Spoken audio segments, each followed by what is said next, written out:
Doutor Paulo, vamos começar esse segundo bloco falando da PEC 127 de 2015. Ela que altera um artigo da Constituição Federal em vigor. Eu queria saber que artigo é esse, do que trata essa PEC?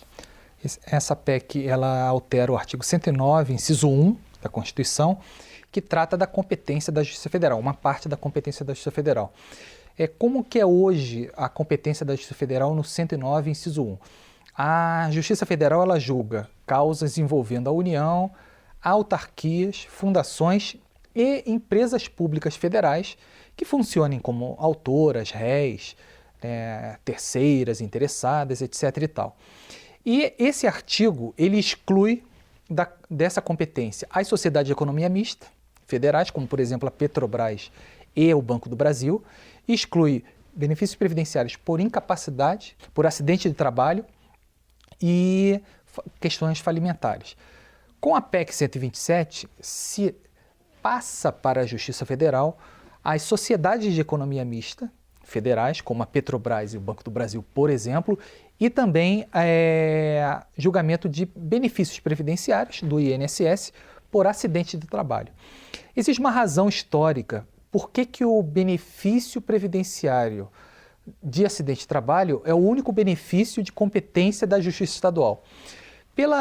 Pelo clamor social que envolve esse benefício, que é um benefício decorrente de um acidente de um empregado, por exemplo, que acontece numa fábrica, por exemplo,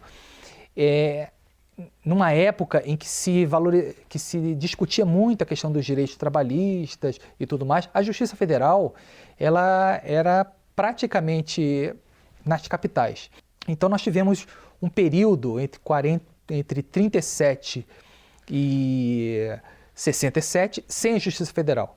A partir de 67, a Justiça Federal foi reinstituída no Brasil, praticamente nas capitais. E nós tínhamos fábricas espalhadas pelo Brasil inteiro. Nós tínhamos empregados, pessoas que trabalhavam com carteira assinada pelo Brasil inteiro. E esses benefícios previdenciários do INSS por acidente de trabalho precisavam de uma rápida resposta. Então se instituiu, se manteve a regra de que, na verdade, o benefício por acidente de trabalho seria julgado na Justiça Estadual.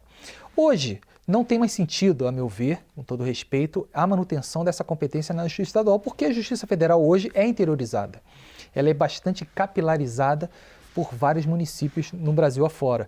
Esse é um argumento em relação ao benefício por incapacidade. E, obviamente, onde não houver vara federal, a Justiça Estadual continuaria a julgar a questão por uma delegação do próprio artigo 109. O artigo 109, lá no parágrafo 3º, diz que, onde não houver vara federal, a Justiça Estadual julga como se Justiça Federal fosse. A outra mudança importante é em relação à Sociedade de Economia Mista Federal. Não tem sentido, por exemplo, uma empresa pública federal ser julgada pela Justiça Federal e uma sociedade de economia mista federal ser julgada pela Justiça Estadual. Qual a diferença da empresa pública federal para a sociedade de economia mista federal?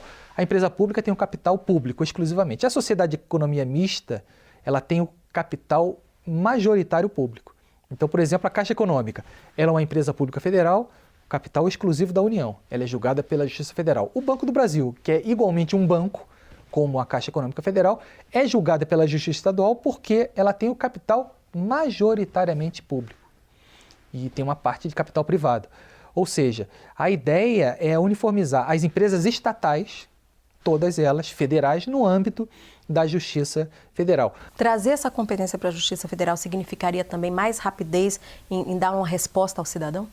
A rapidez é relativa, porque nós poderíamos, dependendo do estado, nós podemos ter algumas varas federais que possam tramitar o processo mais rápido e outras em que a vara estadual pode tramitar mais rápido. A questão é justamente de uniformizar o entendimento sobre as empresas estatais.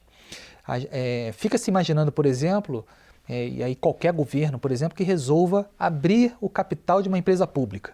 A partir do momento que o governo abre o capital de uma empresa pública, transformando-a em sociedade de economia mista, ela simplesmente deixa de ser julgada pela Justiça Federal e vai para a Justiça Estadual.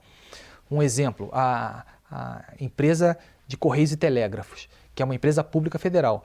Volta e meia fala-se em transformar a ST numa sociedade de economia mista federal. Ela automaticamente, ao se transformar e em sociedade de economia mista federal, ela muda de competência. Ela passa a ser julgada basicamente pela Justiça Estadual. Então a ideia não é nenhum demérito, longe disso, em relação ao estadual, é justamente de uniformizar entendimentos e até a jurisprudência em relação às empresas estatais, sejam elas empresas públicas ou sociedades de economia mista. Sempre que há um tema de interesse da AJUF e, consequentemente, de interesse do cidadão, a AJUF faz todo um trabalho de aproximação, está sempre junto ao legislativo para acompanhar a tramitação, apresentar justificativas com relação a essa PEC do mesmo jeito, não é isso, doutor Paulo? Exatamente. Nesse ponto, o legislativo tem ouvido a AJUF. Normalmente, há audiências públicas no âmbito dessas comissões. Os senadores, em geral, recebem os integrantes da AJUF e até juízes federais que não pertencem à diretoria, quando se discute um projeto de alta importância, e aí seja a PEC 127, qualquer outro projeto, o próprio Código de Processo Civil, quando foi aprovado, houve participação da AJUF e de várias associações. O novo Código de Processo Penal está sendo discutido no Congresso Nacional. Já houve participações dos juízes federais, então essa abertura do Senado especificamente existe e a Justiça Federal já tem manifestação do seu ponto de vista para os senadores.